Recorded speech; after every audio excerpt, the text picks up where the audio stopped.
graça, pedimos que em nome do Filho amado Jesus possamos aprender de Ti e nesta noite, Senhor, sair daqui munido de conhecimento. Que a Tua palavra, que é viva e é vida, possa, Senhor, energizar nossa alma e nosso coração, para que ouvindo-a nos dê vida, nos transforme, nos molde, segundo Tua boa, perfeita e agradável vontade.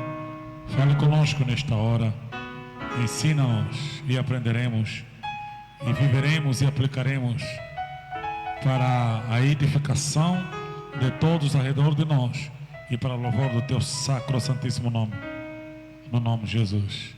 Amém. Alguém pode celebrar Jesus nesta noite?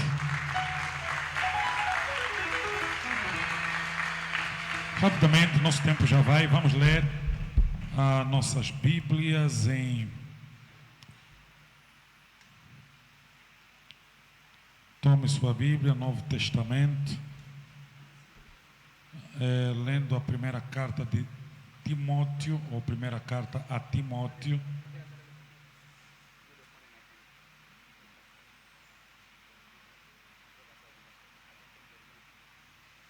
Primeira carta enviada a Timóteo, no capítulo 4.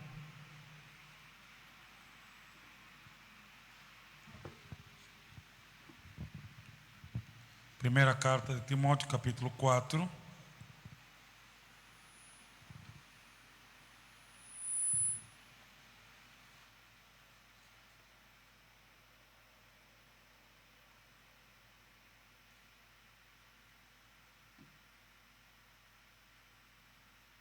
Quem já achou, diga amém.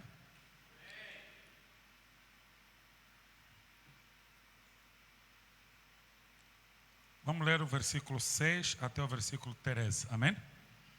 Diz a palavra: expondo estas coisas aos irmãos, serás bom ministro de Cristo Jesus, alimentado com as palavras da fé e da boa doutrina que tens seguido. Mas rejeita as fábulas profanas e de velhas caducas. Exercita-te pessoalmente na piedade. Pois o exercício físico para pouco é proveitoso, mas a piedade para tudo é proveitosa, porque tem promessa da vida que agora é e da que há de ser. Fiel é esta palavra e digna de inteira aceita. Ora, é para esse fim que labutamos e nos esforçamos sobremodo, porquanto temos posto a nossa esperança no Deus vivo, Salvador de todos os homens, especialmente dos fiéis.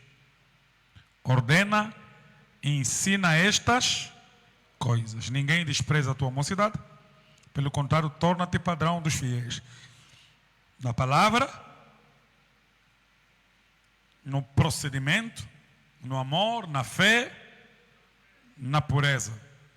Até a minha chegada, aplica-te a, vamos repetir isso, até a minha chegada, aplica-te a leitura, amém? Exortação ao ensino, ou aplica-te à leitura, aplica-te à exortação e aplica-te ao ensino. Não te faças negligente para com o dom que há em ti, o qual te foi concedido mediante a profecia, com a imposição da mão dos presbíteros. Medita estas coisas e nelas ser diligente, para que o teu progresso a todos seja manifesto. Tem cuidado de ti mesmo e da doutrina, continua nestes deveres, porque fazendo assim salvarás tanto a ti mesmo como aos teus ouvintes. Palavra do Senhor. Pai, obrigado pela tua santa, poderosa palavra, obrigado pelos teus santos e gloriosos conselhos. Queremos, Senhor, ouvir a tua voz. Fale conosco no nome de Jesus. Amém. Amém. Tome seu assento, Deus abençoe.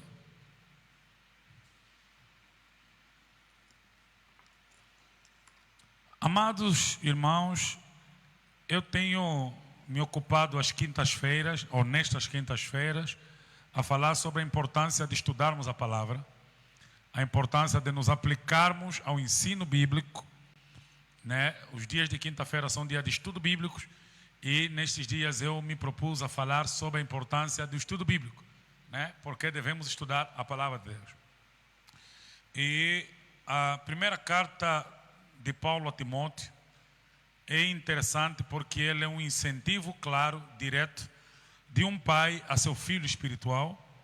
Paulo escreve essa carta, né, a Timóteo, ou para Timóteo, que era um ministro de Deus, seu filho espiritual, instruído, né, por Paulo para o serviço, né, pastoral, embora a recomendação de Paulo a Timóteo é que ele fizesse o trabalho de um bom evangelista, ganhasse as pessoas, né, no meio em que ele foi deixado como ministro de Deus em Éfeso. E Paulo escreve essa carta para Timóteo para instruí-lo sobre a necessidade de, primeiro, ter muito cuidado com as falsas doutrinas, né, e identificá-las, saber e identificar pelas características aqueles ensinos que eram falsos, que eram errados, porque Paulo estava de viagem e seu filho precisava então ter essa característica, né? E ele explica para ele que a lei, porque Timóteo era na verdade herdeiro não apenas, né, de uma herança grega, ok, mas também de família profundamente religiosa, ok, do judaísmo, né, a fé que sua mãe e sua avó tinham. E então, naquele tempo, a cristandade estava a se formar, os pilares e as doutrinas dos apóstolos estavam a se aplicar, mas haviam muitos que, convertendo-se a Cristo, ainda queriam trazer muito da lei, ok, cerimonial, ritual, ok, do judaísmo para o cristianismo. E Paulo explica para Timóteo também nessa carta sobre o objetivo da lei, né? Que tudo isso foi cumprido na pessoa de Jesus Cristo. Fala sobre a eficácia da graça para ele, ensina sobre a necessidade de orar, ok? E explicar que não temos mediador nem nos ritos, nem nas cerimônias, nós só temos um único mediador, que é Jesus Cristo, né? E a necessidade de ser um jovem, porque Timóteo era jovem, mas ele precisava entender que ser jovem não seria desculpa para ser irresponsável. Seu posicionamento público, ok, o culto público, a administração do culto, ok, tudo isso Paulo instrui esse rapaz, seu filho espiritual Timóteo, fala sobre a necessidade da qualificação, ok, que os bispos precisavam ter, e os diáconos, que não podiam ser qualquer pessoas que vêm e logo já são ministros de Deus, são pastores, ok. Hoje nós estamos a incorrer a esse problema, digamos há 1900 anos atrás. Paulo já tinha essa consciência de que o ministro de Deus, aquele que estaria na frente, deveria ser um homem de honra, um homem de respeito. Então Paulo também no capítulo 3 escreve para Timóteo sobre a qualificação dos bispos, que eles deviam ser pessoas que não são, né, de maus testemunhos, deviam ser irrepreensíveis. Como eu gosto de dizer aqui, quando alguém deve falar mal de nós, tem que inventar, tem que mentir, ok? Mas agora, quando tem prova de que somos irresponsáveis, somos repreensíveis, somos falhos, né? Uma cambada de mulherengos, ok? E Paulo diz que esse aí devia ser marido de uma só mulher. O bispo devia ter filhos, né, que estão alinhados com o propósito, com o caminho da salvação. Devia ser um homem não dado ao álcool, ao vinho, né? É o que vemos de diferente hoje, né? Pastores bêbados, embriagados, né? Se bêbado você não pode conduzir, imagina conduzir a igreja, pastorear, né? Agora você bem xoxó, tá? Porque é pasta. Não, você não é pastor, não. Temos que ficar sempre lúcido, né? Um homem não dado ao vinho, mas não é sobre isso que vamos falar hoje. Paulo também aconselha sobre ele entender que existe um grande mistério no ministério da piedade e sobre como a verdade se torna o baluarte da igreja. Paulo fala sobre Timóteo prestar atenção no capítulo 4, a apostasia, né? Aos que apostatam da fé, ou aqueles que já estavam no nosso meio, conhecem a verdade, conhecem o ensino, por alguma razão dando ouvido à doutrina de homens, ou então ao sopro, e como chamaria mesmo Paulo, doutrina de demônio, se desviaram. Eles até ganharam confiança do grupo, ganharam confiança dos irmãos, mas já estão perdidos, estão fora do caminho, estão fora da verdade há muito tempo, e esses acabam se tornando então perigos até para os irmãos, porque são esses que acabam sendo chamados de apóstatas. Eles nos conhecem por dentro, conhecem a verdade, conhecem nossas fragilidades, e eles então acabam explorando isso contra nós mesmos. São os apóstatas. E Paulo aconselha esse Timóteo, seu filho, a ter cuidado com os apóstatas. Só que ele segue ensinando sobre a necessidade então de ele, Timóteo, ser diligente, ser fiel no ministério. E é nisso que eu queria chegar, para dizer aos irmãos que essa diligência é cobrada não só a Timóteo, mas a todos os cristãos. Todos nós devemos ser diligentes e fiéis. Diga comigo, diligente e fiel. Amém? Devemos ser diligentes e fiéis. O que é diligência? A diligência é a dedicação cuidadosa que temos com as coisas. Alguém diligente é alguém dedicado cuidadosamente com o que ele faz. Diligente. O funcionário deve ser diligente, o pai deve ser diligente, a mãe deve ser diligente, ok? O marido deve ser diligente, a esposa. Então a diligência, ok? É esta excelência com que fazemos as coisas. É a fidelidade, é a capacidade, né, de não faltar com o que nós assumimos, com as nossas responsabilidades. Então temos que ser fiéis, fiéis a Deus, fiéis aos irmãos, fiéis à verdade, fiéis à igreja, ok? Então essa fidelidade que Paulo cobrava de Timóteo tinha a ver aqui, pessoalmente, com o cuidado que ele tinha que ter com a palavra, com o ensino que ele passava para os outros. Olha o que ele diz aqui: expondo essas coisas, irmãos, serás bom ministro de Cristo Jesus, alimentado com as palavras de fé e de boa doutrina que tem seguido. Paulo está a aconselhar, elogiando que este jovem Timóteo tem seguido a boa doutrina. Isso significa que existe a má doutrina. Vindo agora da conferência provincial da Assembleia de Deus Pentecostal em Luanda, reverendo Gideão Panzo falou sobre as três doutrinas, né? Temos a doutrina dos homens, temos a doutrina dos demônios e temos a doutrina de Deus, ok? Então a doutrina dos homens, ela é má, a doutrina de demônios é a pior, mas a boa doutrina é a doutrina de Deus, amém? É o ensino de Deus, doutrinas é o ensino, doutrina é o fundamento. Então o fundamento que nos conduz não são os fundamentos dos homens, não são os fundamentos dos demônios, porque a Bíblia diz que nos últimos dias muitos apostatarão da fé, dando ouvido à doutrina de demônios, ok? A ensino de demônios. E, amado, não importa qual ensino é dado, vai ter sempre seguidor. Já deram conta? Não importa, pode ser o mais estúpido ensino, o mais vergonhoso, o mais nojento, vai ter seguidor. E parece até que quanto mais nojento é o ensino, quanto mais falho, mais desviado, mais seguidor tem. Já deram conta? Né? O pastor não bate bem, mas o povo como está a lhe seguir, né? O que ensina é lixo atrás de lixo, mas seguidor anduta, não tem espaço que chega. Eu lembro que há muitos anos atrás passaram na TPA igrejas, ok? Tinha uma igreja, por exemplo, de Adão e Eva, onde todo mundo devia estar nu, né? E tinha membro a igreja.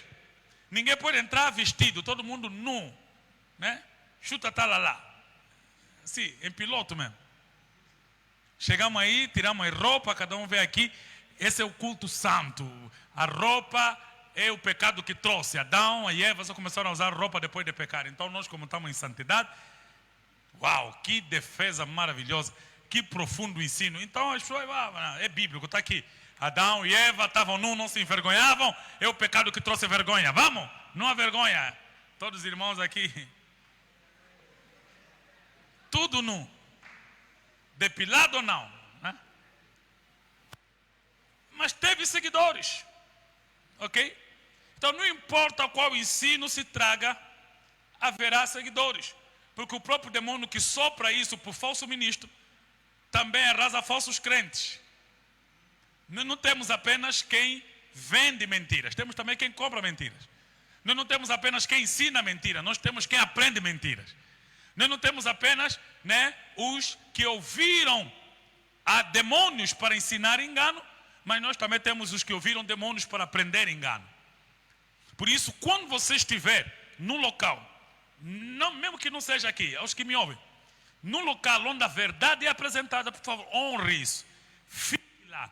Guarda. Não, eu estou a mudar de igreja porque estou a cultuar num sítio já perto de casa. Não vá para a igreja perto de casa, vá para a igreja perto da Bíblia. Quanto mais perto ela estiver da Bíblia, mais você deve frequentá-la. Ainda que você vai apanhar avião, vai pegar carro, vai conduzir 100 quilômetros, mas fique perto da verdade. Aleluia!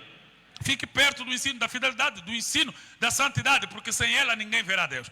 Agora, se você pegar qualquer ensino que agrada a tua carne, que alimenta teu ego, que colabora e corrobora com a tua ganância, tá bom, você vai se dar muito bem indo para o inferno desse jeito, né? Vamos lá. E Paulo diz para Timóteo que ele não precisava só ensinar isso, ele precisava rejeitar as fábulas profanas de velhas caducas. Como já disse ali enquanto introduzia, havia os irmãos que traziam fábulas, né? Por exemplo, vocês já ouviram, não sei se vocês já ouviram, talvez alguns já, outros não, mas você vai ouvir fábulas, ou fábulas judaicas, fábulas cabalísticas, ok? Fábulas filosóficas, você vai ouvir fábulas dualistas, você vai ouvir milhares de fábulas. Há tempos atrás estava a surgir aqui no meio, por exemplo, que Adão, quando foi feito por Deus, a Bíblia diz que e Deus os fez macho e fêmea os criou, né? E depois que aparecem os detalhes da explicação de como o homem foi feito, a mulher foi feita, a Bíblia diz que e Deus tirou uma costela de Adão e fez Eva, e ele diz, agora esta é osso dos meus ossos, carne da minha carne. Alguns lendo isso, sem entender o contexto histórico, né? O contexto literal ou literário de Gênesis, eles alegam dizendo o seguinte: Deus primeiro fez Adão e Eva como a mulher, Deus fez primeiro Adão como a mulher, macho e fêmea os criou, e depois aquela mulher errou e depois fez outra da costela, né? E eles vão fazendo uma leitura assim separada. E Deus criou o homem do pó da terra, né? E assoprou fôlego de vida e o homem se tornou uma vida. Eles alegam então que do pó da terra foi feito o homem e uma mulher, só que essa mulher se rebelou contra Adão e foi transformado, né, em um espírito, e depois Deus tirou uma costela e fez Eva, e Adão disse, agora esta é, né? Aquela era rebelde, essa é. E então chamaram aquela primeira mulher de Talita, né? Aí vai, sei lá, qualquer coisa assim. Como é que é? Lilith. E essa mensagem começou a se espalhar ali, Lilith, primeira mulher de Adão e tal, e depois é que aparece nos sonhos as mulheres da noite. E há muitos crentes que foram ler mesmo, disseram, tipo, mesmo tem razão, aqui deram ouvido ao ter demônio, compraram isso, que Adão teve uma primeira mulher, e isso vai legitimar o quê? Engano, vai legitimar a segunda mulher, vai legitimar 1000 coisas, ok? 1000 coisas. Então, isso ali é uma fábula, existe essa fábula. Ok? Foi traga aqui, né? Nas confusões das redes sociais, mas essa fábula é rejeitada pelos judeus ortodoxos, mas ela existe como interpretação, ok? De Gênesis, como uma linha de interpretação. Então, amados, precisamos ter coragem para rejeitar. Alguém é comigo? Rejeitar. Rejeitar. Temos que rejeitar as fábulas, ok? As invenções, os contos. Aí está um vídeo espalhando aí na internet de alguém que diz que não, o pecado de Adão e Eva não foi uma maçã, foi sexo. E as pessoas vão partilhando aquilo. Foi sexo. Adão, né, deixou Eva sozinho, a serpente comandava, fez sexo com Eva, e depois também Eva fez sexo com Adão, e assim entrou e vai. E então 1000 coisas você vai ouvir lá fora, mas você precisa estar certo. É dali que nós estamos a ensinar a igreja. Você tem de se aprofundar no que você crê, porque quando estamos a falar de fé, temos que aprender sobre a fé em que cremos e a fé pelo qual cremos. Existe diferença. A fé pelo qual eu criei é a fé que me trouxe naquele dia, ok? Que eu sentei aqui, me levantei aqui e disse eu aceito Jesus como Salvador. É a fé pelo qual eu criei. Ouvi a verdade, fui convencido do pecado, fui convencido da justiça e convencido do juízo, E eu corri aos pés do Salvador e aceitei Jesus como Salvador. É a fé pelo qual eu criei, o meio pelo qual eu criei. Fui salvo pela graça por meio da fé. Só que a fé pelo qual você creu te levou à fé em que você crê. Ok? Essa fé em que você crê, ele é um conjunto de doutrinas, é um conjunto de ensinos. Você tem que aprender sobre Deus, tem que aprender sobre a criação, tem que aprender sobre a queda, tem que aprender sobre a redenção. Essas questões da fé em que você crê, você tem que aprender. Ok? Você não pode continuar a sobreviver na fé pelo qual você creu. É a fé que te levou. Só que existe uma fé que te mantém, uma fé que te firma, uma fé que te ajusta, uma fé que te amadurece. E é essa fé que você vai ter pelo ensino. A fé pelo qual você creu é a fé que nasceu da pregação que você ouviu. Amém? Aprove Deus salvar o homem pela loucura da pregação. Essa pregação que você ouviu produziu em ti a fé pelo qual você crê. Mas o ensino vai produzir a fé em que você crê. Ok? Acerca do casamento, como é que você crê? A tua fé ensina. Acerca da relação com o pai, a tua fé ensina. Acerca da relação com os filhos, a tua fé ensina. Essa é a fé em que você crê.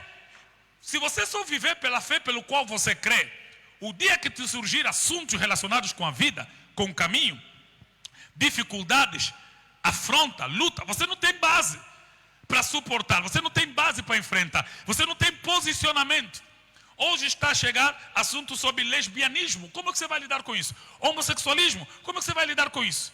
Ok? Sobre bater ficha. Como é que você lida com isso? O que a tua fé diz?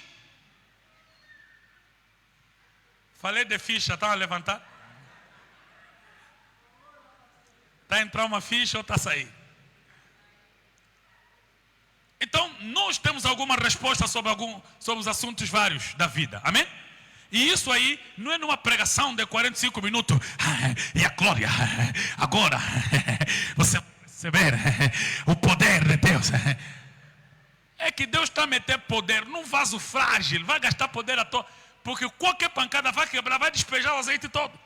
Então esse vaso precisa passar na roda do oleiro. Precisa ser trabalhado. Tirar das pedrinhas da vaidade, do engano, erros, precisa entrar no forno, ser aquecido 7 vezes, ganhar força para depois receber o azeite, porque ele vai ser enviado como ovelha no meio de lobos. Ele tem que ser simples como a pomba, mas prudente como a serpente. Você precisa ter conhecimento base, senão vão te entrar na mente no qualquer feiticeiro que te aparecer.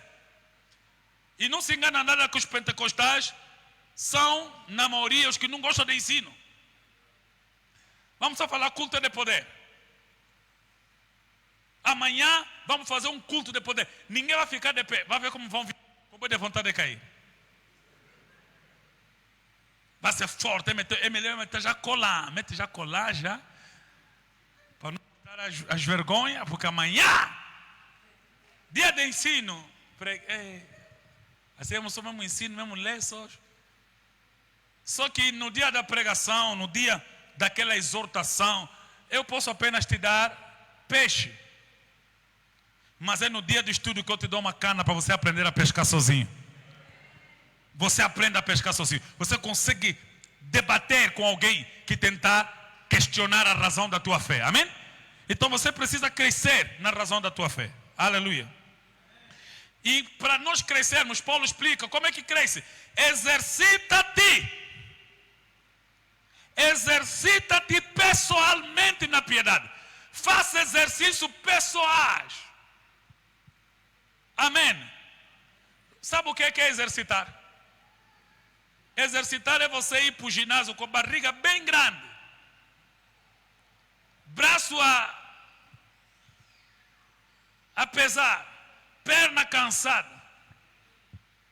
Você chega, o personal trainer te mete aí nas máquinas e dor no corpo, crossfit, pulmão não aguenta, respiração, batida do cardio, você está ali a morrer. Eu gosto de assistir os que chegam pela primeira vez no ginásio, gosto de vê-los naquele ofegante, quase a morrer. Fala assim, seu gordo, come muito, agora sofre, né? Eu lembro que a primeira vez que eu fui para o gym, dia seguinte tinha batismo. Era um exercício muito leves, mas nunca tinha feito mesmo. Agora fui dormir. Tinha que acordar à madrugada para conduzir os membros. Eu agora estou a sentir que me deram surra. Eu estou acordado, estou a gritar, isso é o quê? Isso é o quê? Isso é o quê? Porque você sente primeiro o cansaço na máquina, mas ainda não sente a dor real. Vai dormir agora. Agora estou acordado, tipo, costa prendeu, o braço está me doendo. Eu pensei, mas meu Deus, me apertaram, não dei conta. Depois que acordei, me dei conta, eu treino. Fui pro batismo, as pessoas estão vindo me saudar, querem me abraçar. Aí depois tem uns que abraçam, me batem com força nas costas, eu só estou assim a sofrer, meu Jesus amado. Tem misericórdia de mim. Só que o personal disse, eu tenho que continuar a ir. Mesmo com a dor, vem mais. Hoje, posso treinar pesado, não sinto mais a mesma dor, porque exercitei. Posso sentir uma dor que não me causa incômodo a dormir, acordo amanhã com a mesma força para treinar de novo, porque exercitei. Paulo está dizendo o seguinte, exercita-te, mas na piedade. O crente precisa se exercitar pessoalmente, na Bíblia. Você se converteu agora, ainda és fraco, não vale a pena se dar de forte. Há coisas que você não vai entender na palavra. Há assuntos que vão te complicar. Há muita gente que se complica sozinho na vida, porque ele vem para a igreja só porque estudou geografia, história, fez estatística, é CEO na grande empresa dele. Ele entende de álgebra, entende de matemática, ele pensa que na igreja vai entender tudo rápido. Aqui você vai ver fumo, mano. Vai pensar que a Bíblia está te apertar. Você não está entendendo nada se Adão é quem e Eva é qual. Vai pensar que a Bíblia, depois português da Bíblia, envergonha. Sabe você falar de Nabucodonosor, você é Nabuquê? Isso, qual é o nome? Nabuquê. É o tesouro, é qual? Nabucodonosor. Vamos falar nomes estranhos. Versículo que você não está percebendo, língua portuguesa antiga, de João Ferreira de Almeida. Então você tem que ter humildade para entender que eu ainda não entendo tudo, mas eu vou me exercitar a cada dia. Eu lembro-me que eu cresci na igreja, pela graça de Deus. Meus pais me levaram desde muito cedo, fui apresentado no colo, né, na igreja. Então cresci na escola bíblica dominical. Tive a vantagem de já conhecer todas as histórias bíblicas por causa da minha infância. Mas eu cheguei a Cristo, precisei fazer uma leitura bíblica, né, em torno da pessoa do Senhor Jesus Cristo, conhecer o meu Salvador, conhecer a minha salvação, conhecer a redenção, perceber tudo isso. O que eu fiz quando me converti aos 13 anos? No primeiro ano, li a Bíblia de Gênesis e Apocalipse. No primeiro ano. Acho que a minha conversão se deu aí no meio do ano, até no meio do outro ano eu tinha lido a Bíblia, Apocalipse. Toda Gênesis e Apocalipse. No segundo ano, li 2 vezes. No terceiro ano, li 3 vezes. No quarto ano, já tinha lido 5 vezes. No quinto ano, já tinha lido 8 vezes. Eu estava a me exercitar na leitura bíblica. Isso é exercício. Ok? Eu posso até não saber em que texto está alguma história, mas eu sei que está. Você não vai me contar nada que está na Bíblia que eu não venha reconhecer. Porque eu li variadas vezes a mesma coisa. Repeti, rabisquei nas entrelinhas da minha Bíblia. Eu conheço as histórias mais desinteressantes dela. Se me falar o nome ainda que eu não dizer em qual texto está, eu vou te contar a história dela. Por quê? Porque me familiarizei. O exercitar te leva você a se familiarizar. Amém? Naquilo que você exercita, você se familiariza. Quem exercita futebol se familiariza com futebol. Quem exercita o basquete se familiariza com o basquete, certo? Há coisas que os outros fazem, parece fácil, mas não é. É porque ele se exercita naquilo. Dá nas pragatas aqui. Só queremos ver uma coisa. Vem aqui, você que nunca deu, vem só das pragatas. Só ligar já no Inema para o carro ficar aqui. Não vais conseguir. Agora chama que exercita nisso. Vai fazer isso fácil. Não vai lhe causar dor nenhuma. Não vai lhe causar incômodo nenhum. Vai fazer com a maior alegria. Quem sabe das pragatas? A mãe sabe. É Vandame.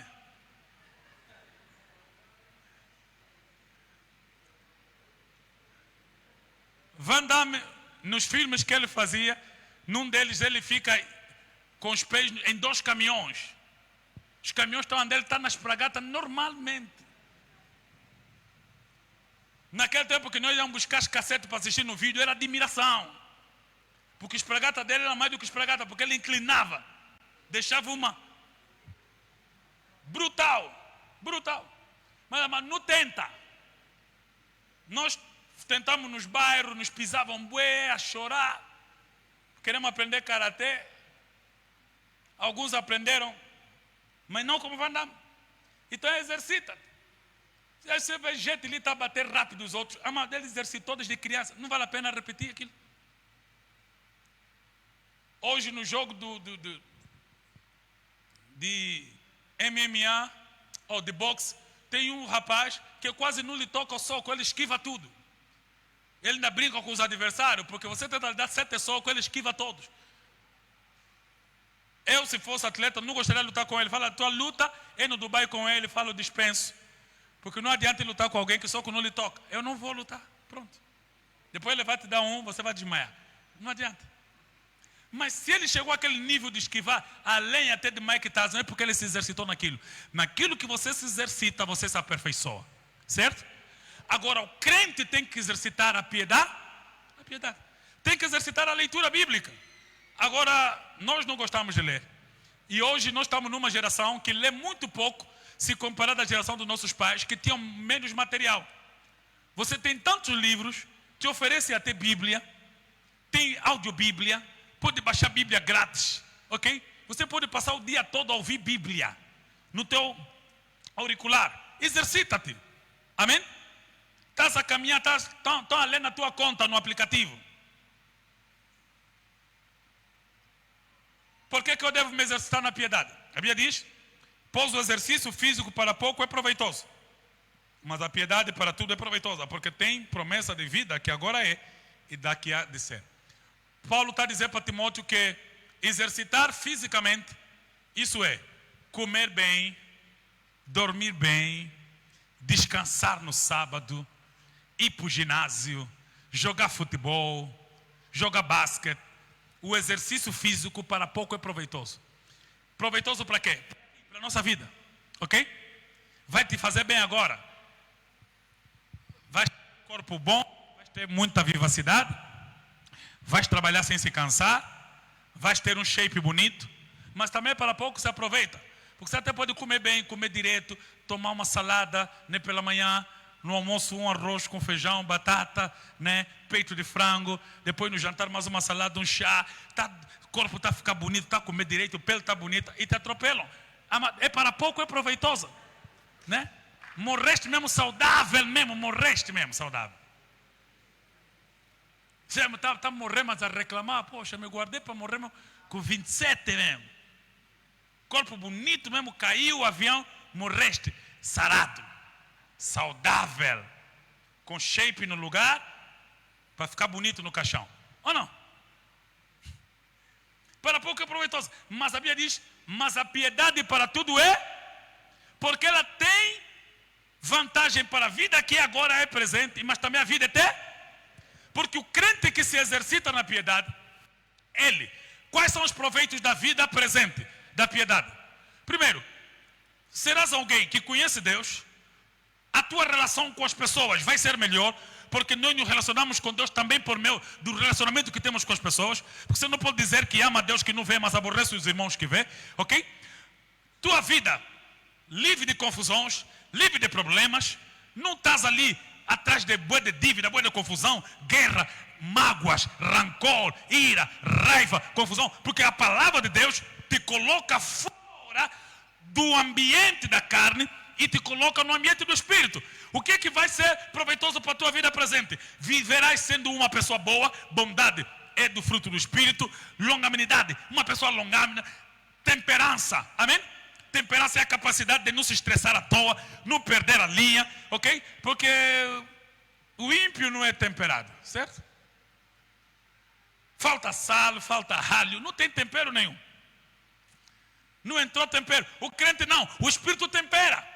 Situações chegam, estamos temperados. Problemas chegam, apagamos sono, temperado. É a temperança, é a capacidade de se manter ali, estável. Longanimidade, capacidade de não perder a linha. Leva tempo, é longânimo. Está ali, provoca ele, está lá, longânimo. E isso faz bem, não só a questão da tua relação com Deus, a tua própria saúde. Ok? Porque quando nós nos iramos, nos enervamos, nós estamos a produzir reações químicas que adoecem até o nosso próprio corpo. Estamos a lançar para a nossa corrente sanguínea coisas que vão nos matar, vão nos adoecer mais tarde. Mas quando nós andamos em paz, em alegria, não perdemos a paz, não perdemos a alegria, não estamos ansiosos por coisa alguma, porque colocamos tudo na oração, até nossa saúde física é beneficiada por isso. Você sabia? Mas você vai ter isso na palavra? Há muitos jovens que estão a me olhar aqui saudável, mas porque não obedecem a palavra, vão ser daqui a pouco doentes. E não é porque é demônio, não é falta de oração, é falta de obediência à palavra de Deus. Bem preocupado, bem moço, bem preocupado. Não tem paz, não dorme bem, sempre a pensar, meu irmão, ouça a palavra, tenha paz, descansa no Senhor, confia nele, Ele tudo fará. Não esteja ansioso por coisa alguma, antes sejam conhecidas todas as tuas questões em oração, ponha nos pés de Deus e durma em paz. Isso é meu obediência. Amém. Você quando fica nervoso, o que fica nervoso no teu corpo? Tudo, certo? Tudo fica nervoso. Teu rim sente o nervo, teu pulmão sente o nervo, teu coração sente o nervo, teus peitos. É por isso que com você te dá uma notícia que te choca, de repente fica amarga. Já deste conta? O que já aconteceu? Uma situação, aconteceu uma coisa, de repente a boca até fica amarga. É reação química, é o químico que foi lançado na corrente sanguínea. Mas hoje os estudos estão a comprovar o que a Bíblia já falou há muito tempo. Os estudos só estão a chegar a essa conclusão hoje, quando a Bíblia já ensinou isso há milhares e milhares de anos, sem laboratórios, porque é a revelação de um Deus que nos criou e nos conhece perfeitamente melhor do que qualquer um. Então, amado, exercita-te na piedade, porque ela tem proveito nessa vida, mas também no futuro. Qual é o proveito no futuro? Vida eterna, coroa, né? O Senhor vai partilhar conosco sua eternidade. Vamos viver eternamente. Amado, não tem nada melhor do que isso. Por isso, eu continuo sendo jovem seguindo a Jesus. Não quero confusões do mundo. Não quero andar de outra maneira. Alguém uma vez disse para Billy Graham: Billy, me diz, se você amanhã, depois de morrermos todos, descobrir que não existe céu, nem existe inferno, o que é que você diz? Ele disse, diria que ter sido cristão foi um prazer. Ter vivido imitando o meu Senhor foi um privilégio. Porque vivi sem guerras, sem conflitos. Tinha um Senhor que me dava paz, que me dava alegria, que me dava seguro, que me orientava os passos.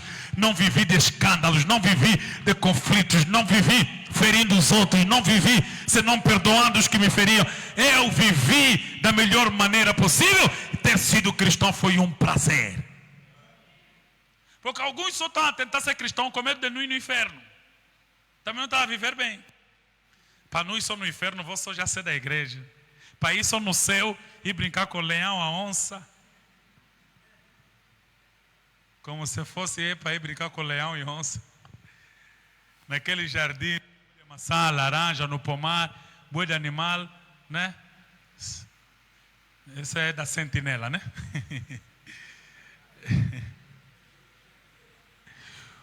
Um céu muito romântico.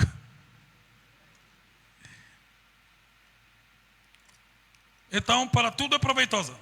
Fiel é esta palavra, digna de inteira aceitação. Eu quero chegar a um ponto para correr o meu tempo, por isso vou passar. Ora, para esse fim é que labutamos, nos esforçamos, sobremodo, por quanto temos posto a nossa esperança no Deus vivo, Salvador de todos os homens, especialmente dos fiéis. Amém? Salvação para todos os homens, mas aplicada somente aos fiéis. Ordena e ensina estas coisas. Ok? Isso é para Timóteo. Ninguém despreza a tua mocidade. Pelo contrário, torna-te padrão dos fiéis na palavra, no procedimento, no amor, na fé e na pureza. Amados, jovens, grande parte dos que estão aqui são jovens. Deixa eu dizer o seguinte: juventude não é desculpa para loucuras, não é? Ser jovem não é certificado de autorização para curtir a vida. Há muita gente que já colocou isso na cabeça: sou jovem, eu vou curtir a vida. Ok? Vou ser sério quando ficar mais velho. E ele nem sabe se vai ficar mais velho, vai morrer jovem. Mas ele quer curtir ainda. Não, amado. Nós podemos começar a ver formas, ou devemos saber que a forma mais correta de curtir a juventude é viver como viveu o jovem Jesus.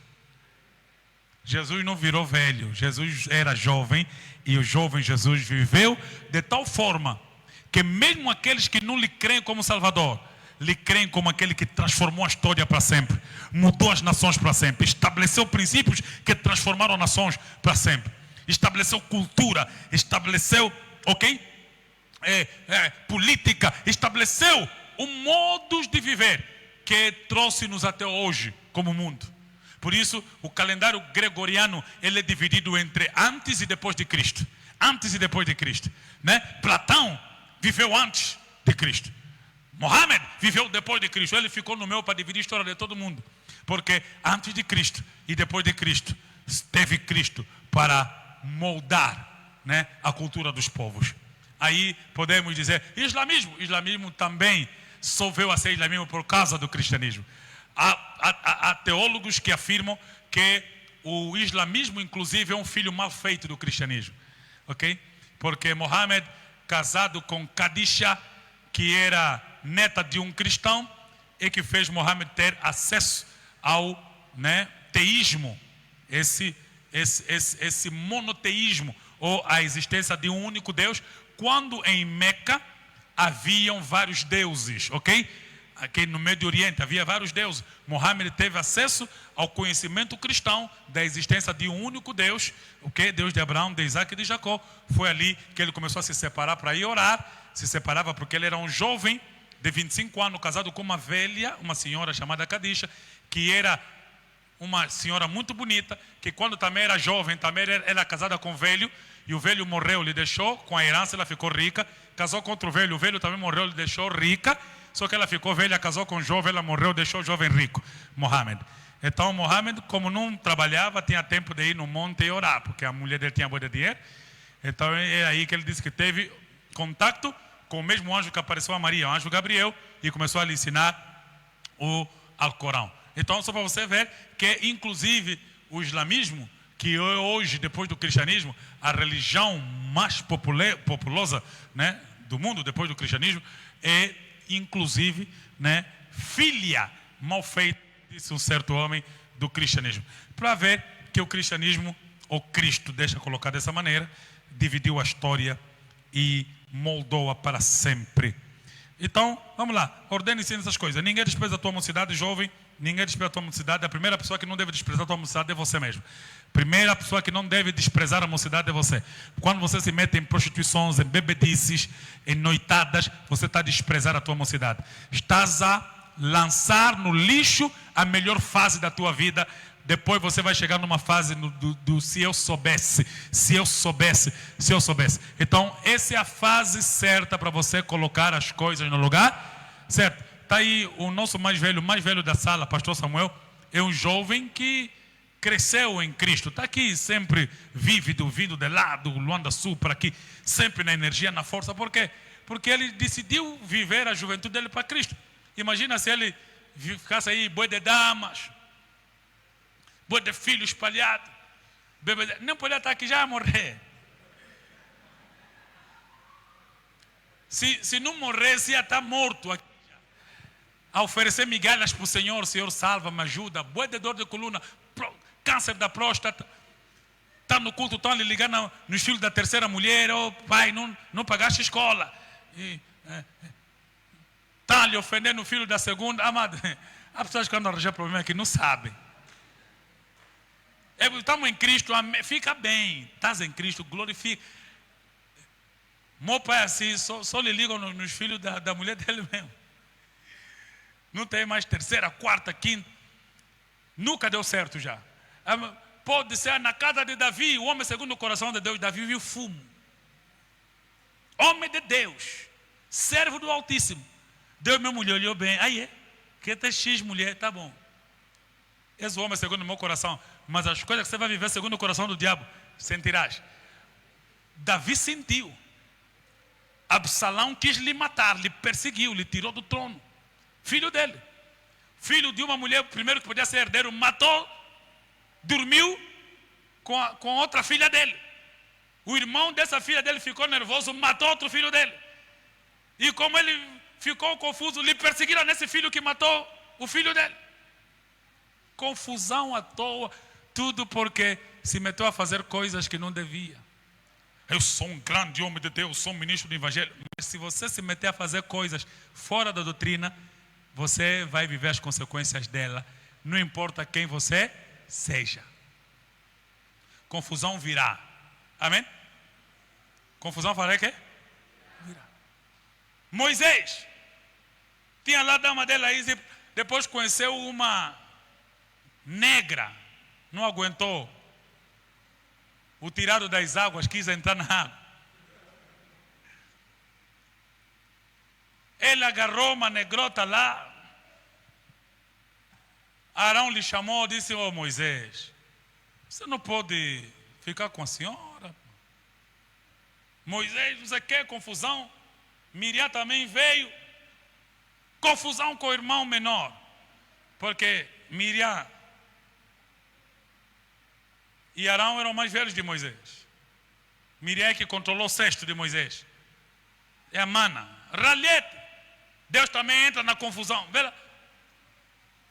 Na paixão do outro começou a confusão que Deus teve que se envolver. Moisés, Arão, entra na tenda. Miriam, você já tem lepra, tira, sai da congregação. Diga com Moisés: "Não, ele errou, mas está bom, você não tem direito de falar assim." Confusão. Quase iam matando a irmã por causa da confusão. Amado, não importa, sempre que andarmos achando que nossa mocidade é certificado para qualquer loucura, Deus até pode misericordiosamente nos deixar viver até entendermos que os conselhos dele são sempre melhores do que os nossos. Porque vamos nos bater com a cara no chão, depois vamos voltar para a casa do pai dizendo: "Pai, tinha mesmo certo." Porque Deus é misericordioso, ele é complacente. Olha só, Deus é bem visto na parábola que Jesus contou do pai pródigo ou dos filhos pródigos. A Bíblia diz que um senhor tinha 2 filhos e o menor dele disse: "Pai, me dá a parte da riqueza que me pertence."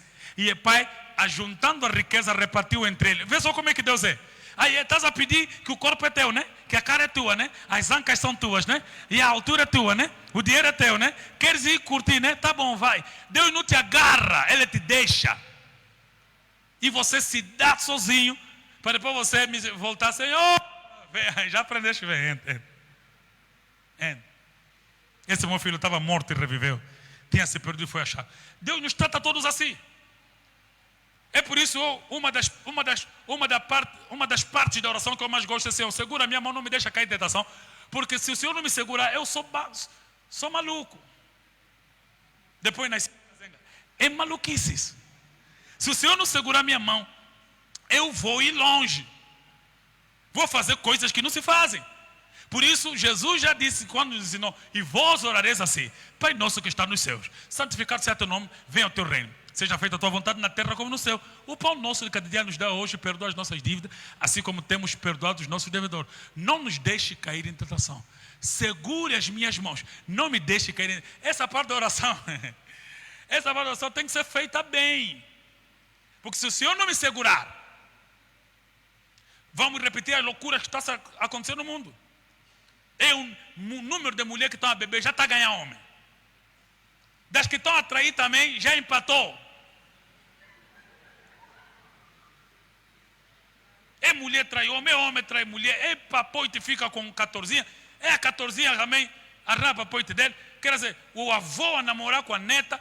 E a vida nessa tortuosidade toda. E vivemos consequências até nas economias do próprio país. Mas Deus, misericordiosamente, sabe nossas apetites desordenadas que não querem obedecer? Fala o quê? Vai ainda lá tentar, se calhar. Você vai ser o primeiro que vai dar certo. Sansão não deu, voltou careca. Se calhar você vai dar certo. Vai ainda, né? Gira ainda, faz ainda do teu jeito depois. Vamos ver se vai dar certo. É que tem sempre um maluco que acha que isso vai dar certo. Tem sempre um que acha, não, eu vou dar. Salomão agarrou, já eu sou pai grande. 700 esposas, 300 concubinas. Depois, tudo amor é vaidade.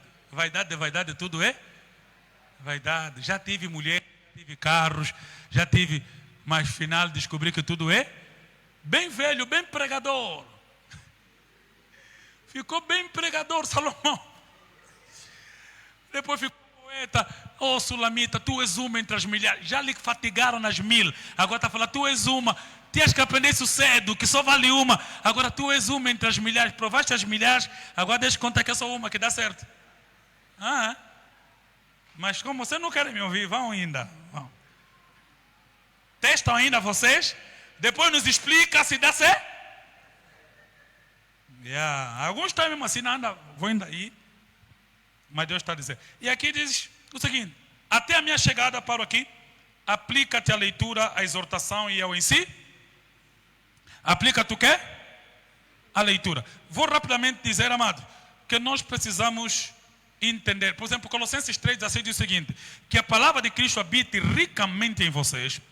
Instruam e aconselhem-se mutuamente em toda saber. Aconselhem-se mutuamente. Agora, irmão, eu estou aqui a vos aconselhar. No dia que eu precisar, quem vai me aconselhar aqui? E você que não lê? Você que não estuda, vamos aconselhar como? Nos aconselhamos mútua. Eu sou o pastor da igreja. Estou a instruir filhos e filhas, esperando que um dia, naquilo que vocês conheceram e cresceram, vocês também sejam bênção para mim, usando da exortação, de cânticos espirituais, para também me abençoar. Eu fico muito feliz quando o Eliezer, por exemplo, ouve minha pregação e com isso produz um louvor. Ok? Ouve o canto. Temos que produzir ensino. Temos que ter Bíblia. Eu vos muito, no caso de contar a história muito engraçada do pastor que foi no óbito da irmã que perdeu o filho. E a mamãe não estava inconsolável. Aí meu nome, se rebolar aquele chorar de Angola. Aí Deus me abandonou. Pastor olhou essa irmã que está envergonhada. A tropa. Chegou lá, minha filha, vem, chega aqui perto. Filha, não chora assim, estás a envergonhar. Você é crente, você sabe que nós vamos na glória, teu filho está na glória, tu estás ao reino dos céus. Está a chorar assim, como quem não tem. A Bíblia diz que nós não choramos como choram aqueles que não têm esperança. Se você sabe que ele está na glória, está a chorar assim, porque um dia você vai lhe ver. E a mamãe já... No dia seguinte, só já com lenço assim, já... Vou te encontrar. Mamãe ouviu o pastor, amém, glória a Deus. Passado algum tempo, o filho do pastor morreu. Aí o pastor, por que, Senhor? A irmã viu, o pastor está irreconhecível. Não, pai, por favor. Chamou o pai no canto. Pai, nós não choramos como choram aqueles que não têm esperança. Não fala isso. Teu filho era criança, meu filho já é mais velho. E o pastor não quis ouvir a exortação que deu naquele dia. Porque às vezes nós só conseguimos entender a dor dos outros quando passamos pelas mesmas também. Mas ainda assim a verdade tem que prevalecer sobre todas. Se a mãe foi consolada com a palavra de Deus, o pastor também precisa ser consolado com a mesma palavra. Amém? Mas nós precisamos nos alimentar mutuamente. Eu preciso também. Porque há dias que eu posso estar a cometer um erro de visão e eu preciso do diácono que me chame a atenção, de alguém que me coloca diante da palavra de Deus. Pastor, eu acho que o pastor não está a ver na perspectiva X o caso X. Amém? Então, como nós lemos a Bíblia? Rapidamente. A exortação foi demorada, eu vou apenas citar na próxima quinta-feira, vou dar explicação. Primeiro, nós temos aí pelo menos alguns tipos de leitura. Primeiro, leitura corrida, ok? A leitura corrida. Por exemplo, Deuteronômio 17, 19 diz assim: há uma ordem ao rei de Israel. Ele deveria ter uma cópia, né? Diz assim: o seu prazer está na lei do Senhor, na sua lei medita de dia e de noite. Ele como árvore plantada junto ao ribeiro das águas. Esse versículo está a explicar que no corrente da vida, de dia ou de noite, eu preciso encontrar espaço para ler a Bíblia. Eu preciso, estou a sair de manhã, tem que ter meu devocional. São 5 minutos. Abre naqueles 5 minutos e leia. me preparei, tirei um tempo, orei, lê. Estou correndo para o trabalho, ok? Hoje temos áudio livro, bota o versículo ali, ouça. Não me deu muito tempo. Você pode preparar os versículos que você vai ler dias antes. Na livraria já algum conjunto de, alguns textos para leituras rápidas. A cada dia você pode tirar um versículo, levar durante o dia, meter na porta da geleira em casa. São leituras rápidas, corridas, ok? Num certo tempo, a Bíblia manda, por exemplo, numa cidade onde mandaram meter letras garrafais e diz assim, até aqueles que passam correndo consigam ler. Por quê? Porque às vezes a vida é muito corrida e não vai dar jeito de eu parar para ler como quem degusta a comida. É como quem, por exemplo, comprou uma chandula, No caminho, estava a correr, no táxi, enquanto esperava. Mãe, mete. Não, legume não precisa meter, mete jindungo. O táxi está vindo, mãe, fecha já. Meta a maionese, pode meter, mete. Você come a correr, certo? É a mesma coisa. Por isso as pessoas ficam aí na paragem a vender alguma coisa, a vender jinguba. Por quê? Porque eles sabem que as pessoas estão correndo, mas vão precisar comer. A Bíblia pode ser lida desse jeito. Corrida. Então não deixe de ler. O outro tipo de corrida, de leitura, é meditação e reflexão. O salmista diz, meditarei nos teus preceitos e as tuas veredas terei respeito. Amado, esta meditação e reflexão é essa leitura que você lê e reflete sobre o que você está a ler. Ok? Aplicando para a tua própria vida pessoal. Meditar é pensar demoradamente num assunto.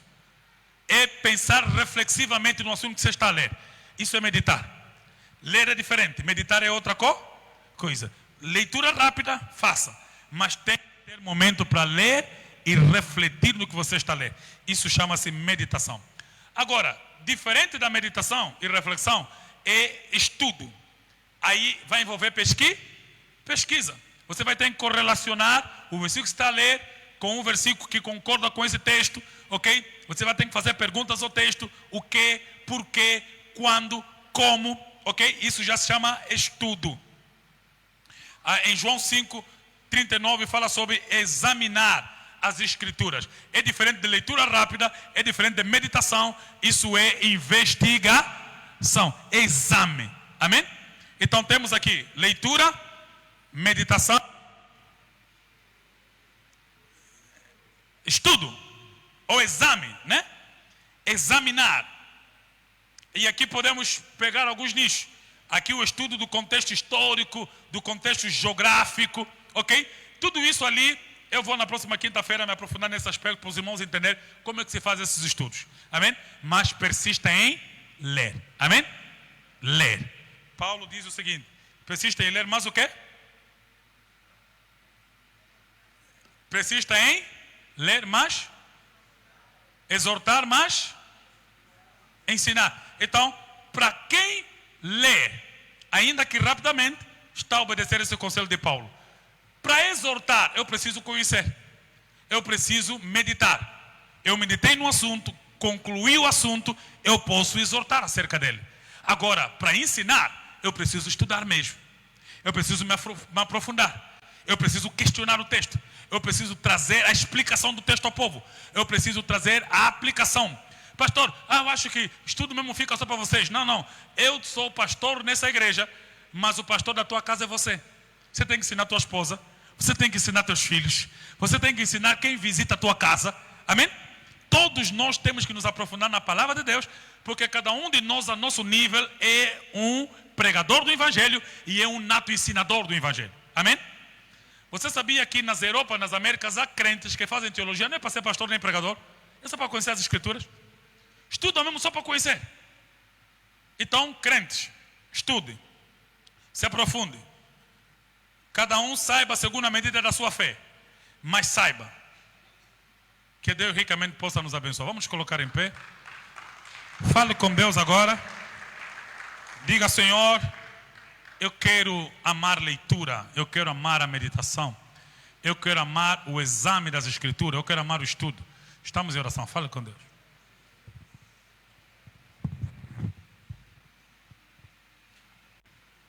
Fale com Deus em nome de Jesus.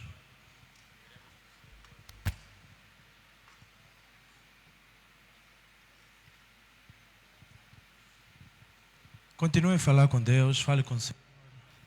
Fale, Deus, que estas palavras, Senhor, possam estar gravadas no meu coração e que eu possa, Senhor, exercer aquilo que o Senhor nos comunicou nesta noite. Fale com Deus em nome de Jesus. Que essas palavras possam gerar mudança e transformação das nossas vidas.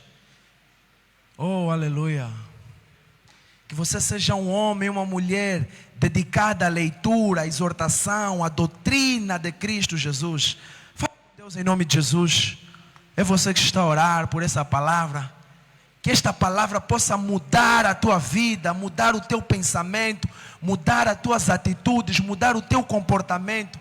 Diz, Senhor, que esta palavra, Senhor, possa gerar frutos em minha vida, na minha casa, na minha família, no meu dia a dia, no meu trabalho, na minha escola, em tudo que eu fizer, que eu seja uma bênção para minha casa, para minha família, para a sociedade, para Angola e para o mundo inteiro. Oh, aleluia. Senhor, obrigado pela tua palavra, Senhor. Obrigado, Senhor, pela ministração, Senhor, desta palavra, por esse ensino, Senhor. Queremos todos os dias, Senhor, aprender a tua palavra.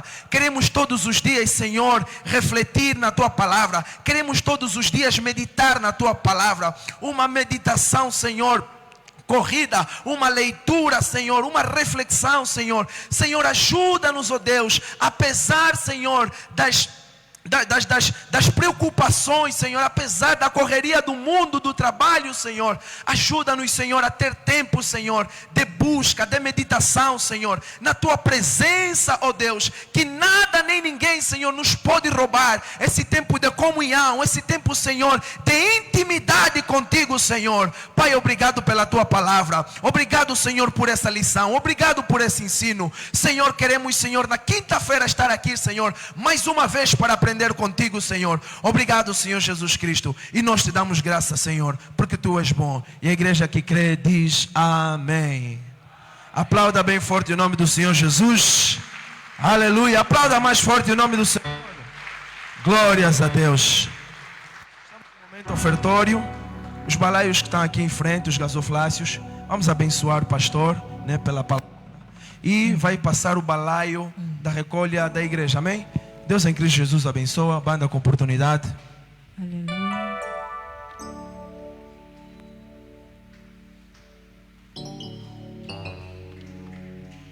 Deus de promessas, tu és Deus de milagres, meu Deus.